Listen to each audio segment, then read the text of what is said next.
بسم اللہ الرحمن الرحیم الحمد للہ رب العالمین والصلاة والسلام علی سید الانبیاء والمرسلین حضرت سیدنا عبداللہ ابن عمر رضی اللہ تعالی عنہما بیان فرماتے ہیں کہ رسول اللہ صلی اللہ تعالی علیہ وآلہ وسلم نے ارشاد فرمایا کہ تم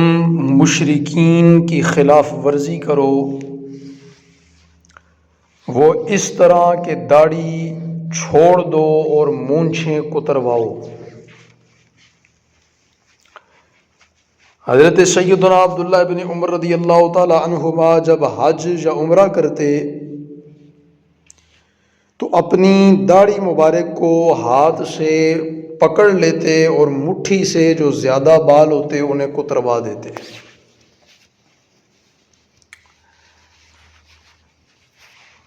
اس حدیث مبارکہ میں رسول اللہ صلی اللہ تعالی علیہ وآلہ وسلم مشرکین کی خلاف ورزی کا حکم ارشاد فرما رہے ہیں۔ تو اس کا مطلب یہ ہوا کہ مشرکین داڑیاں کٹوایا کرتے تھے اور مونچھیں بڑھایا کرتے تھے، تو اللہ کے نبی علیہ الصلوۃ والسلام نے ارشاد فرمایا کہ مشرکین کی خلاف ورزی کرو، تم داڑیاں چھوڑ دو، یعنی داڑیاں بڑھاؤ اور مونچھیں کترواؤ۔ تو اس حدیث مبارکہ میں سب سے پہلے دور حاضر کے اس فتنے کا جواب ہے کہ جنہوں نے قرآن و سنت کا لبادہ اڑا ہوا ہے اور ان کو لگتا یہ ہے کہ ہم دین کی بہتر تشریح کرنے والے ہیں، اور علماء کرام اور دوسرے حضرات جو ہیں مذہبی لوگ، دینی لوگ، انہوں نے ہمیشہ قرآن پاک کی غلط تشریحات کی ہیں اور ان کے اپنے چہرے جو ہیں وہ حضور نبی رحمت علیہ الصلوۃ والسلام کی اس سنت سے خالی ہیں۔ اور جب ان سے پوچھا جاتا ہے کہ آپ لوگوں نے حضور نبی رحمت علیہ الصلوۃ والسلام کی سنت پر عمل کیوں نہیں کیا، تو ان کا کہنا یہ ہوتا ہے کہ یہ اس وقت کلچر تھا، مکہ کے اندر داڑھی رکھنا یہ کلچر تھا، لہذا آج کا کلچر اگر ایسا آ گیا ہے کہ داڑھی کٹوانی ہے تو ہم نے کٹوا لی۔ اگر کلچر تھا تو پھر حضور علیہ الصلوۃ والسلام یہ کیوں ارشاد فرما رہے ہیں کہ مشرکین کی خلاف ورزی کرو؟ اس کا مطلب یہ ہے کہ مشرکین داڑیاں کٹواتے تھے، تو حضور نبی رحمت علیہ الصلوۃ والسلام نے صحابہ کرام کو حکم ارشاد فرمایا کہ تم نے کٹوانی نہیں ہے، تم نے بڑھانی ہے۔ اللہ رب العزت سمجھنے کی توفیق عطا فرمائے۔ اب اس میں حضرت سیدنا عبداللہ بن عمر رضی اللہ تعالیٰ عنہ کا عمل مبارک ہے کہ آپ ایک مٹھی سے زیادہ داڑھی کو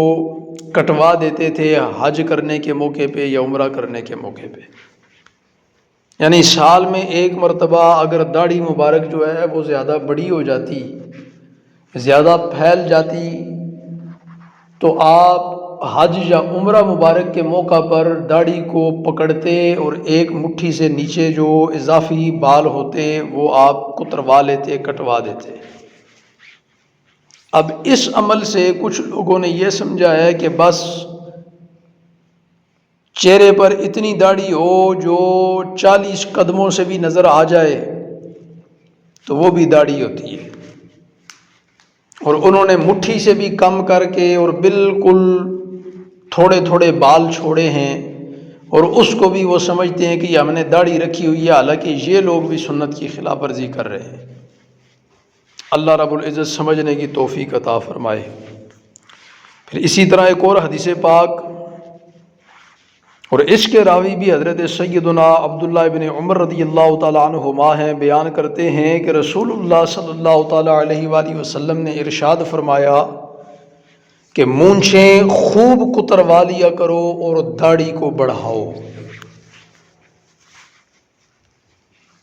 تو اب اس میں بھی حضور نبی رحمت علیہ الصلوۃ والسلام کا حکم یہ ہے کہ داڑھی کو بڑھاؤ، داڑھی کو چھوڑ دو، اسے معاف کر دو۔ یعنی اس کے بال بڑھاؤ داڑھی کے۔ ایک طرف حضور نبی رحمت علیہ الصلوۃ والسلام کا فرمان گرامی، اور ایک طرف ایک صحابی کا عمل۔ کہنے کو یہ لوگ اپنے آپ کو بڑا محدث بھی کہتے ہیں، کہنے کو یہ لوگ اپنے آپ کو بڑا فقیہ بھی مانتے ہیں کہ ہم سے بڑا محدث اور فقیہ بھی کوئی نہیں، لیکن داڑیاں ان لوگوں نے کٹوا کے اتنی چھوٹی کر لیں کہ جس کی کوئی انتہا نہیں۔ اللہ رب العزت ان کو سمجھنے کی توفیق عطا فرمائے کہ اگر آپ محدث ہیں اور حدیث کا علم جانتے ہیں، تو جب اللہ کے نبی علیہ الصلوۃ والسلام کا فرمان آ جائے اور کسی صحابی کا قول ہو تو پھر حضور نبی رحمت علیہ الصلوۃ والسلام کے فرمان پر عمل کیا جائے گا، صحابی کے قول یا عمل پر عمل نہیں کیا جائے گا۔ اللہ رب العزت سمجھنے کی توفیق عطا فرمائے۔ اب اس میں وہ سارے نوجوان شامل ہیں کہ جنہوں نے داڑیاں رکھی ہوئی ہیں، اور اب بہت سے سٹائل آ گئے ہیں کہ جناب اب داڑھی والا سٹائل جو ہے وہ رکھنا ہے لڑکوں نے۔ اور یہ سٹائل کب سے آنا شروع ہوئے؟ جب سے انڈین فلموں کے ایکٹروں نے داڑیاں بڑھائیں تو نوجوان نسل جو مسلمانوں کی ہے انہوں نے بھی داڑیاں بڑھا لیں، اور رکھی وہ اسی فیشن کے انداز میں ہے۔ تو یاد رہے کہ اس کو داڑھی نہیں کہا جاتا، اس کو فیشن کہا جاتا ہے۔ تو فیشن اور داڑھی کے اندر فرق کرنا چاہیے۔ داڑھی خالصتاً رسول اللہ صلی اللہ تعالی علیہ وآلہ وسلم کی سنت ہے، اور یہ اللہ رب العزت نے انسانی فطرت کے اندر رکھی ہے، جیسا کہ اس سے پہلے بھی حدیث مبارکہ میں ذکر ہو چکا۔ تمام انبیاء کرام کی سنت ہے، اور رسول اللہ صلی اللہ تعالیٰ علیہ وآلہ وسلم نے اس کو بڑھانے کا حکم دیا ہے۔ تو جس طرح شروع سے علماء کرام، اولیاء کرام، مشائخ، دینی طبقہ، مذہبی طبقہ داڑیاں رکھتا آ رہا ہے، بالکل یہی طریقہ ہے داڑھی رکھنے کا، اور اسی طریقے پہ اللہ رب العزت ہمیں اس سنت پر صحیح انداز میں عمل پیرا ہونے کی توفیق عطا فرمائے۔ اس کے علاوہ باقی جتنے طریقے ہیں وہ مذہبی عیاشی کے ہیں کہ ہم مذہب کے اندر بھی رہیں اور عیاش بھی رہیں کہ ہم اپنی مرضیاں کرتے رہیں۔ اللہ رب العزت سمجھنے کی توفیق عطا فرمائے، خصوصاً ان نوجوانوں کو جنہوں نے اب سٹائل بناتے ہوئے داڑیاں رکھ لی ہیں، فلمیں دیکھ کر کے کہ انڈین ایکٹروں نے داڑیاں رکھی ہیں تو اب انہوں نے بھی داڑیاں رکھ لیں۔ تو یہ ہرگز رسول اللہ صلی اللہ تعالیٰ علیہ وآلہ وسلم کی سنت نہیں ہے، بلکہ یہ فیشن ہے، اور اس کے اندر کم از کم اللہ رب العزت پر ایمان رکھنے والا جو مسلمان ہے، جو بندہ مومن ہے، اسے خیال کرنا چاہیے کہ حضور کی سنت اور فیشن کے اندر فرق کرنا چاہیے۔ اور جب ایک چیز فیشن بن جائے اور اسے اغیار اپنا لیں تو پھر ان احادیث مبارکہ کے اندر ہمیں یہ درس ملتا ہے کہ حضور نبی رحمت علیہ الصلوۃ والسلام ارشاد فرما رہے ہیں کہ تم مشرکین کی خلاف ورزی کرو۔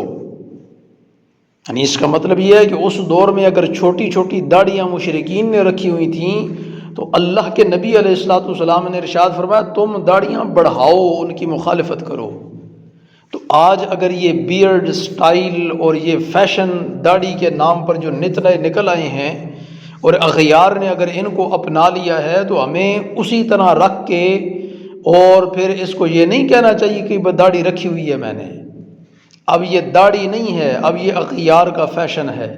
یہ غیروں کا طریقہ ہے، اور اس کی مخالفت کرنا یہ رسول اللہ صلی اللہ تعالیٰ علیہ وآلہ وسلم کے حکم پر عمل کرنا ہے۔ اللہ رب العزت سمجھنے کی توفیق عطا فرمائے۔ اب یہاں ایک بڑی خوبصورت بات ہے کہ جو لوگ یہ کہتے ہیں نا کہ یہ اس وقت کلچر تھا، تو ان کے لیے چند گزارشات ہیں۔ پہلی گزارش یہ کہ ایک لمحے کے لیے مان لو کہ یہ کلچر تھا ان کا، یعنی عرب کا کلچر تھا، تو مسلمانوں نے بھی داڑیاں رکھ لیں، حضور علیہ الصلوۃ والسلام نے بھی داڑھی رکھ لی، تو ٹھیک ہے۔ ملک پاکستان کا کلچر اٹھا کر کے دیکھو، پنجاب کا کلچر اٹھا کر کے دیکھو، پاکستان بننے سے پہلے کا کلچر اس خطے کا دیکھو، تو تو اس خطے کا کلچر کیا ہے؟ سروں پہ پگڑیاں بھی نظر آئیں گی اور چہروں پہ داڑیاں بھی نظر آئیں گی۔ تو پھر آپ لوگوں سے سوال ہے کہ اگر کلچر کو اپنانا حضور نبی رحمت علیہ الصلوۃ والسلام کی سنت ہے تو پھر آپ جناب نے اس سنت کو کیوں چھوڑا؟ پھر کلچر کو اپنانا چاہیے تھا، آپ کے سر پہ پگڑی بھی ہونی چاہیے تھی، وہ بھی اڑ گئی، آپ کے چہرے پہ داڑھی ہونی چاہیے تھی، وہ بھی کٹ گئی۔ اب پھر ایک اور سوال پیدا ہوتا ہے کہ نہیں، چونکہ معاشرے کے اندر جدت آ گئی، حالات کے اندر تبدیلی آ گئی، اور اب آپ نے اس پنجاب کے کلچر کو چھوڑ کے، پاکستان کے کلچر کو چھوڑ کے، بر صغیر کے کلچر کو چھوڑ کے آپ نے کسی اور کلچر کو اپنانا تھا، تو اس وقت آپ نے پھر یورپ کے کلچر کو کیوں اپنایا؟ کیا آپ کو قرآن مجید فرقان حمید میں یہ آیت مبارکہ نہیں ملی لَقَدْ كَانَ لَكُمْ فِي رَسُولِ اللَّهِ أُسْوَةٌ حَسَنَةٌ؟ یعنی اگر آپ کو ضرورت محسوس ہوئی کہ بر صغیر کا کلچر، پاکستان کا کلچر، پنجاب کا کلچر، داڑھی اور پگڑی والا کلچر یہ پرانا ہو چکا ہے، اب ہمیں کچھ نیا اپنانا چاہیے، اب ہمیں جدت کی طرف جانا چاہیے، تو جدت کی طرف جاتے ہوئے آپ نے یورپ کا رستہ کیوں اختیار کیا؟ آپ کو مدینۃ الرسول کا رستہ نظر نہیں آیا؟ لَقَدْ كَانَ لَكُمْ فِي رَسُولِ اللَّهِ أُسْوَةٌ حَسَنَةٌ آپ کو کہیں نظر نہیں آیا کہ ایک کلچر کو جب چھوڑا تو پھر اغیار کا اپنایا؟ تو حضور نبی رحمت علیہ الصلوۃ والسلام کا طریقہ کیوں نہیں اپنایا؟ اللہ رب العزت سمجھنے کی توفیق عطا فرمائے۔ اللہ رب العزت ہمیں اپنا چہرہ کم از کم سنت رسول صلی اللہ تعالیٰ علیہ وآلہ وسلم کے مطابق بنانے کی توفیق عطا فرمائے۔ اور یاد رکھیں، یہ بڑے لطف کی بات ہے کہ باقی جتنی بھی سنتیں ہم اللہ کے نبی علیہ الصلوۃ والسلام کی ادا کرتے ہیں وہ ساتھ قبر میں نہیں جانے والی، لیکن یہ واحد سنت ہے جو قبر میں بھی ساتھ جانے والی ہے، چہرہ انور کے ساتھ اللہ کے نبی علیہ الصلوۃ والسلام کی طرح۔ تو اللہ رب العزت ہمیں سمجھنے کی توفیق عطا فرمائے اور رسول اللہ صلی اللہ تعالیٰ علیہ وآلہ وسلم کے طریقوں پہ صحیح انداز میں عمل پیرا ہونے کی رب کائنات توفیق عطا فرمائے۔ وآخر دعوانا ان الحمد للہ رب العالمین۔